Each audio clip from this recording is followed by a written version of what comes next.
దేశీయ స్టాక్ మార్కెట్లు పాజిటివ్ తో ప్రారంభమయ్యాయి. గత వారం నష్టాలతో మూసిన స్టాక్లు ఇవాళ ఫ్లాట్ గా ప్రారంభమయ్యాయి. ప్రస్తుతం సెన్సెక్స్ 250, నిఫ్టీ 60 పాయింట్ల మేర ప్రాఫిట్ తో కొనసాగుతున్నాయి. అటు బులియన్ మార్కెట్ కూడా పాజిటివ్ గా కొనసాగుతుంది. 24 క్యారెట్స్ గోల్డ్ 3050 రూపాయలు పెరిగింది. అటు కేజీ సిల్వర్ పై 470 రూపాయలు తగ్గింది. ఎల్ నినో ప్రభావంతో ఇన్వెస్టర్లు భయాందోళనకు గురవుతున్నట్లు తెలుస్తుంది.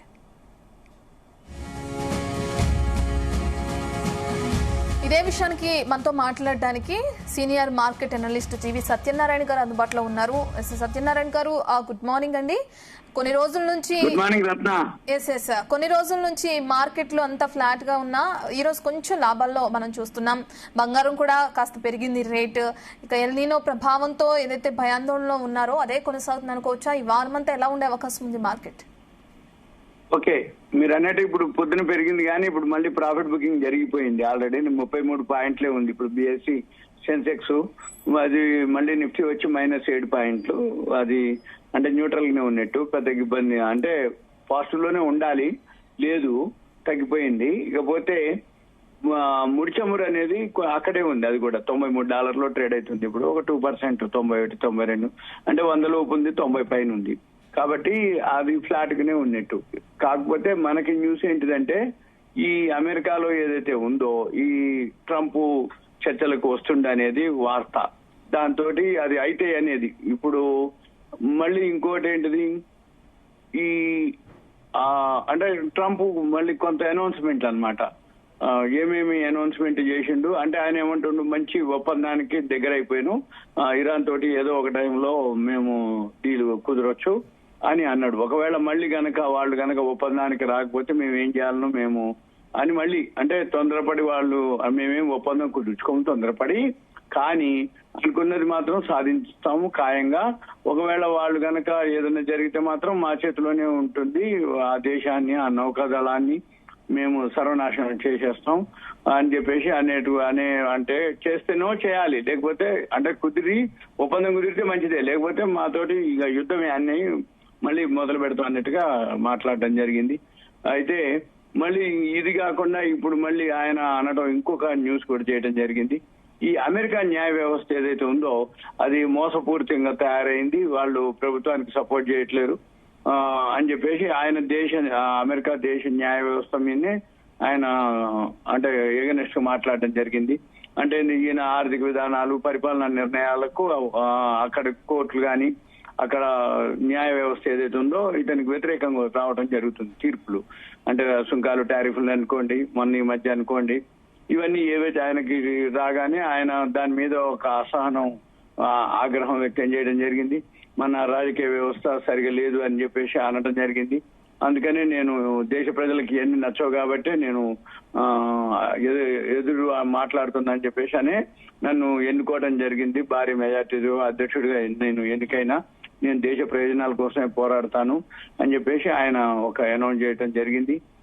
అక్కడ ఇంకొక అంటే లేటెస్ట్ గా ఏం తీర్పు వచ్చిందంటే కెనడీ సెంటర్ అని ఒకటి ఉంటుంది, అక్కడ యుఎస్ డిస్ట్రిక్ట్ జడ్జి క్రిస్టోఫర్ అన్నమాట, ఆయన కూపరు, ఆయన ఇచ్చిన తీర్పు ఆయన తీవ్రంగా తప్పుపట్టడం జరిగింది. అంటే బరాక్ ఒబామా నియమించినటువంటి ఈ న్యాయమూర్తి కూపర్, అందుకని కెనడీ సెంటర్ పేరుతో చేపట్టాలని కొన్ని మార్పులు ఏదో తాత్కాలికంగా నిలిపివేశారు. దీని మీద ఇక ఆయన ఒక ఆరోపణ చేయడం జరిగింది. ఇలా జరుగుతూ ఉన్నాయి అనమాట. మళ్ళీ ఇంకొకటి ఏంటంటే ఇరాన్ అధ్యక్షుడు ఉంటాడు, ఈ ఇరాన్ అధ్యక్షుడు మసూద్ పెజెష్కియాన్, ఆయన రాజీనామా చేయడం జరిగింది. ఆయన ఏంటిది అంటే ఇప్పుడు ఐఆర్జీసీ దళాలు ఉన్నాయి, అంటే ఇరాన్ అంతా కూడా వాళ్ళది కాకుండా ఐఆర్జీసీ హ్యాండ్ ఓవర్ అనమాట. అంటే వాళ్ళ దేశనే యుద్ధం చేయాలన్నా చేయకూడదా ఆ పాలన అనేది వాళ్ళ ఉంటది. అయితే వాళ్ళ యొక్క తీరుపై ఆయన అసంతృప్తి వెల్లబుచ్చి ఆయన రాజీనామా చేసినట్లు ప్రచారం జరుగుతుంది. మరి అవన్నీ ఇప్పుడు అంతర్జాతీయ మీడియాలో అయితే కథనాలు రావడం జరిగింది. మరి అది ఆయన రాజీనామా లేఖను సుప్రీం లీడర్ మొజ్తఫా ఖమేనీకి పంపినట్లుగా అమెరికా కేంద్రంగా నడిచేటటువంటి ఇరాన్ పత్రిక ఒకటి వెల్లడించడం జరిగింది.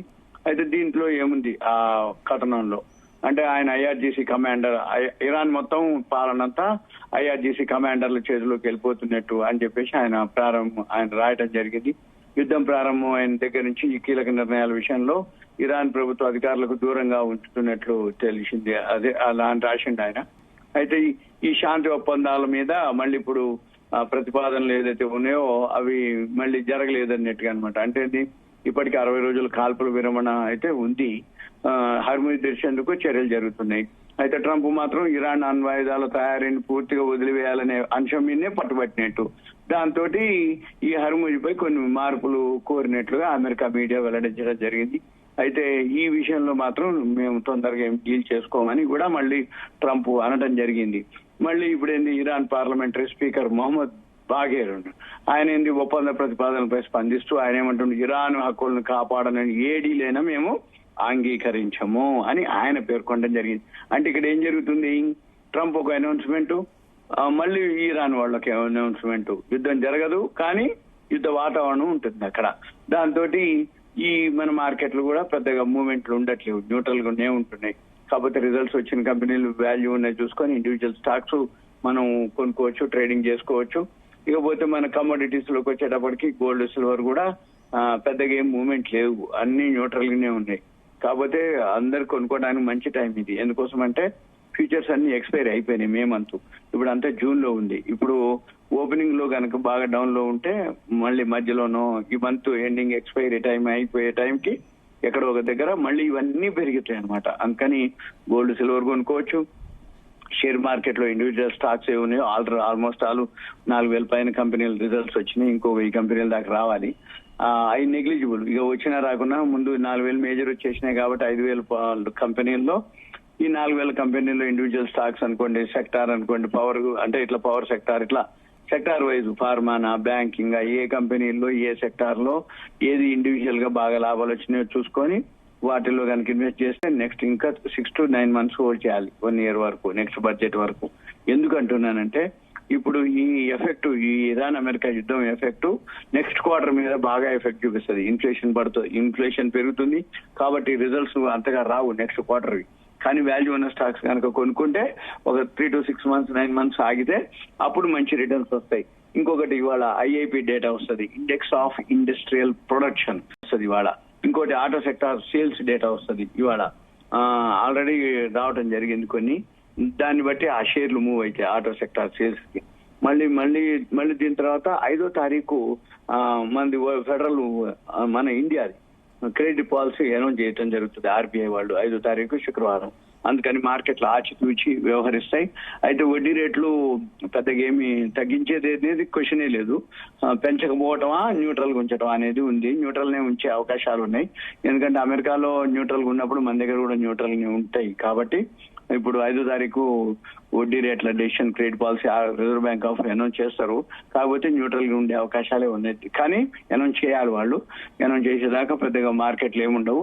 రెండోది ఇప్పుడు ఫ్యూచర్స్ ఓపెనింగ్ కిందకి వస్తాం అనమాట. అంటే బిఎస్సి సెన్సెక్స్ ఏదైతే ఉందో మొన్న శుక్రవారం ఓపెన్ అయింది, ఏది జూన్ మంత్.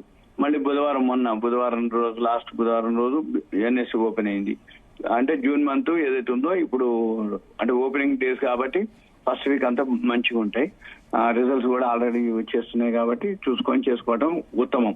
ఏదున్నా ఇవన్నీ ఆపర్చునిటీ కింద చూసుకోవాలి, కానీ పడిపోతుందని షార్ట్ సెల్లింగ్ చేయటాలో లేకపోతే ఉన్నాయన్ని అమ్మేసుకోవటాలు, అంటే రిజల్ట్స్ బాగలేకపోతే అమ్మేసుకోవాలి, స్విచ్ ఓవర్ అవ్వాలి. రిజల్ట్స్ బాగలేని కంపెనీలు, రిజల్ట్స్ బాగున్నాయి అనుకోండి నో ప్రాబ్లం. ఇకపోతే ఇంకొక న్యూస్ కూడా ఉంది. ఈ న్యూస్ ఏంటిదంటే ఇప్పుడు జనరల్ గా ఈ క్రూడ్ ఆయిల్ ఎప్పుడైతే ముడిచమురు పెరుగుతుందో, ఈ క్రూడ్ ఆయిల్ పెరిగినప్పుడు జనరల్ గా ఎక్స్పోర్ట్ చేస్తాయి అన్నమాట మనీ. అంటే అది ఓఎన్జీసీ, రిలయన్స్ కంపెనీలు ముడిచమురు దిగుమతి చేసుకొని వాటిని మళ్ళీ ఎక్స్పోర్ట్ చేయడం జరుగుతుంది. దాన్ని ఆదాటు అంటారు. ఈ ఆదాటు ఏదైతే ఉందో లాభాలు కంపెనీలకి, ఏది రిలయన్స్ కంపెనీలు కానీ ఓఎన్జీసీ, ఈ పెట్రోలియం బై ప్రొడక్ట్స్ అన్ని ఎక్స్పోర్ట్ చేసేదన్నీ కూడా దాన్ని ఏమంటారంటే విండ్ ఫాల్ ట్యాక్స్ అంటారు. ఈ విండ్ ఫాల్ ట్యాక్స్ ఏదైతే ఉందో క్రూడ్ ఆయిల్ ధర తగ్గినప్పుడు వీటికి బాగా లాభాలు వస్తాయి. అప్పుడు ఏం చేస్తుంది గవర్నమెంట్, విండ్ ఫాల్ ట్యాక్స్ ను వేస్తాయి. ఇప్పుడు ఎప్పుడైతే ముడిచమురు ధర పెరిగిందో ఈ విండ్ ఫాల్ ట్యాక్స్ ని తగ్గించడం జరిగింది. అది ఈ రోజు నుంచి అమలుకి రావడం జరిగింది. అంతకుముందు పెట్రోల్ ₹3 ఉండేది విండ్ ఫాల్ ట్యాక్స్, దాన్ని ఆదాటు అంటారు. అయితే అది ₹1.5 చేశారు. డీజిల్ అయితే 16.5 ఉండేది ఎక్స్పోర్ట్ కి. ఇది ఈ ఆదాటు విండ్ ఫాల్ ట్యాక్స్, దాన్ని 13.5కి చేశారు. ATF అంటే ఫ్లైట్ లో ఉపయోగించేటటువంటి ఫ్యూయల్ ఏదైతే ఉందో దాని మీద 16 నుంచి 9.5కి తగ్గించడం జరిగింది. దీంతో కొంచెం కంపెనీలకి అన్నమాట, అంటే ట్యాక్స్ తగ్గిపోయినప్పుడు ఆటోమేటిక్ గా బెనిఫిట్ అవుతుంది అనమాట. అది మనం చూడాలి. అయితే ఇదంతా కూడా ఇప్పుడు పెట్రోల్ డీజిల్ ఎగుమతులపై ఏదైతే మౌలిక సదుపాయాలు సెస్ కూడా ఉన్నదని చెప్పేసి ఆర్థిక మంత్రిత్వ శాఖ తెలపడం జరిగింది. మళ్ళీ వాళ్ళ గ్యాస్, కమర్షియల్ గ్యాస్ అయితే పెంచడం జరిగింది 42 రూపాయలు సుమారుగా. కమర్షియల్ గ్యాస్ పెంచింది తప్ప రెసిడెన్షియల్ గ్యాస్ అయితే ఏమీ మార్పు లేదు, అలానే ఉంది.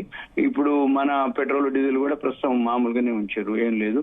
అంటే జనరల్ ప్రతి నెల ఫస్ట్ తారీఖు గ్యాస్ ఇంక్రీజ్ చేస్తారు, అదే మాదిరి చేయడం జరిగింది. రెసిడెన్షియల్ మాత్రం ఏం లేదు, న్యూట్రల్ గా వచ్చేసారు, అలా మార్పు ఏం లేదు.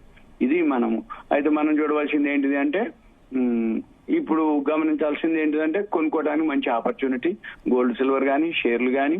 ఎందుకంటే ఇప్పుడు ఫస్ట్ వీక్ లో ఉన్నాం, ఫీచర్స్ ఓపెనింగ్ డే, మళ్ళీ ఎక్స్పైరీ దగ్గరకు వచ్చేదాకా పెద్ద ఇబ్బంది ఉండదు. ఈ లోపల యుద్ధం అయితే జరగదు, కానీ యుద్ధ వాతావరణం మాత్రం అక్కడ కనబడుతుంది. ఒక్కొక్కళ్ళు ఒక్కొక్క స్టేట్మెంట్ ఇవ్వడం జరుగుతుంది కాబట్టి దాన్ని బట్టి మన మార్కెట్లు కూడా ఫాలో అయితే మనం ఇక అది గమనించాలి. బ్రెంట్ ఆయిల్ అయితే మాత్రం మామూలుగానే ఉంది, $93 దగ్గర ఉంది ఇప్పుడు. అంటే 90 దిగితే మాత్రం ఇంకా బెనిఫిట్ అవుతుంది. ఇక ఇన్ఫ్లేషన్ కూడా తగ్గే అవకాశాలు ఉంటాయి ఏది తగ్గితే. ఇది కనుక ఇక్కడిక్కడే ఉన్నా కానీ ఇన్ఫ్లేషన్ అయితే ఆల్రెడీ పెరిగింది, అలానే మెయింటైన్ అవుతుంది. ఇది news. Okay, thank you Satyanarayana garu. Hello. Right, thank you Satyanarayana గారు.